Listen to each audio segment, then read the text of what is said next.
Eilean Mor was nothing but a semi-deserted island. Despite people's interest in it due to the story of Flannan, the Irish bishop who built a small church there, no one dared even think of building a house on it back then. For long centuries, shepherds brought their sheep to graze, but they never thought for a single moment of spending the night there, fearing rumors that spirits inhabited this remote place. Eilean Mor remained an empty home, inhabited by none but the lighthouse keepers.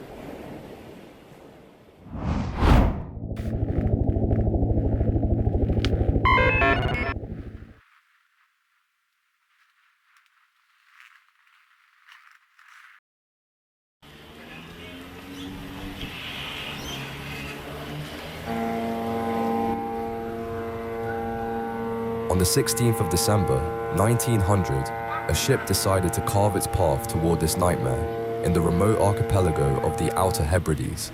They headed toward the Eilean Mor Lighthouse on a simple, routine, boring keeper change mission.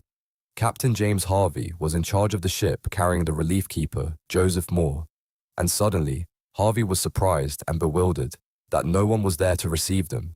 He decided to blast the ship's horn and sent up a warning flare to catch their attention, only to be met by a silence followed by nothing but silence.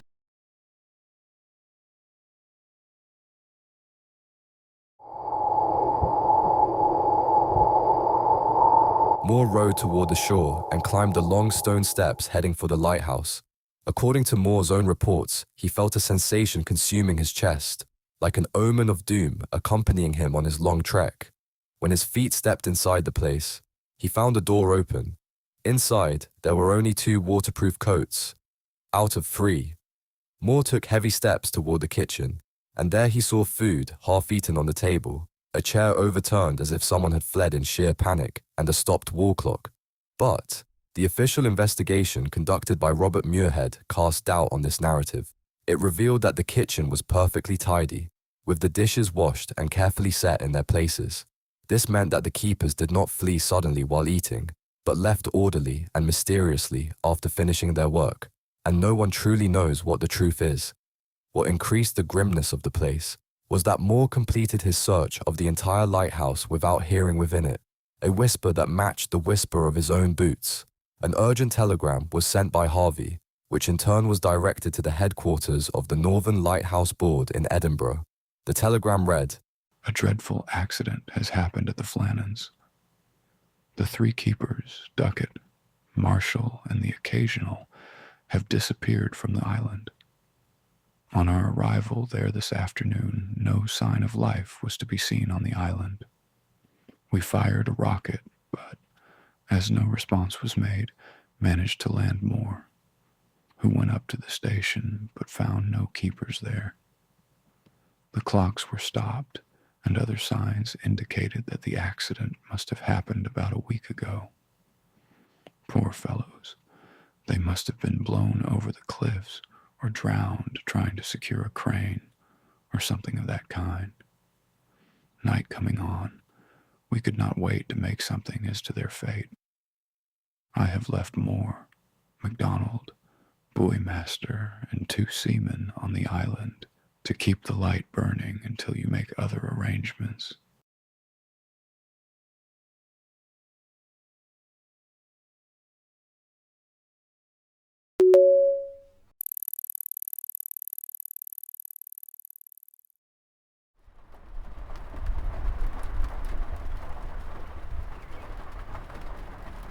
A few days later, Robert Muirhead, the superintendent of the board, who had personally appointed the 3 men and knew them well, went to the island to investigate the disappearances. He indeed found most of what Moore had described, but there was a logbook that Moore had been blind to, allowing Robert to lift the veil on terrifying entries in the final days.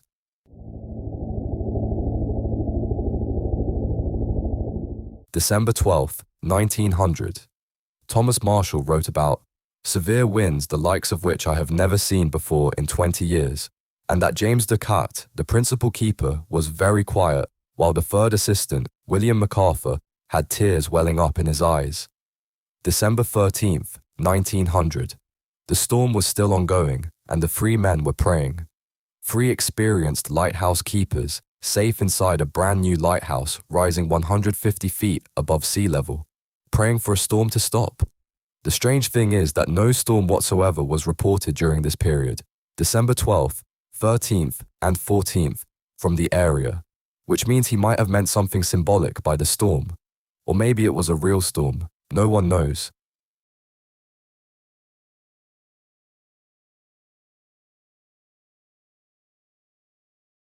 December 15th, 1900. The final and strangest entry was, "Storm ended, sea calm. God is over all." Muirhead was just like us, astounded by what he read. He turned to the coat left in the hall, and the question crossed his mind. Why? Why would anyone go out into this bitter cold without his coat? And why did they leave their posts at the same time when this was strictly forbidden?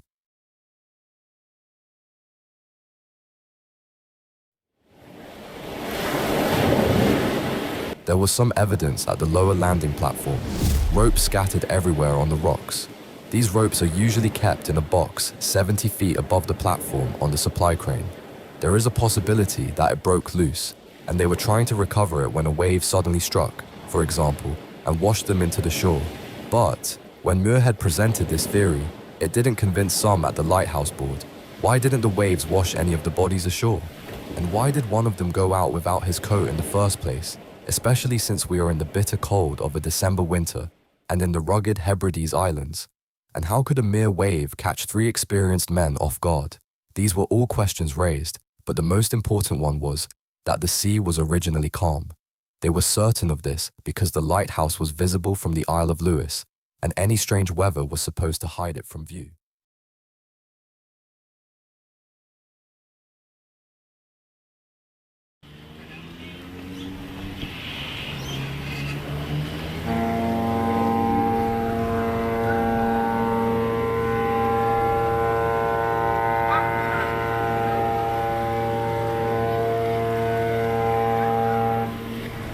Over the following decades, later lighthouse keepers on Eilean Mor reported hearing strange voices in the wind, calling out the names of the three dead men, which are most likely just hallucinations resulting from a psychological effect and the heavy pressure of isolation. The theories regarding their disappearance ranged from foreign invaders who captured the men, all the way to alien abduction. Whatever the reason behind their disappearance, something, or someone, snatched these three men from the rock of Eilean Mor.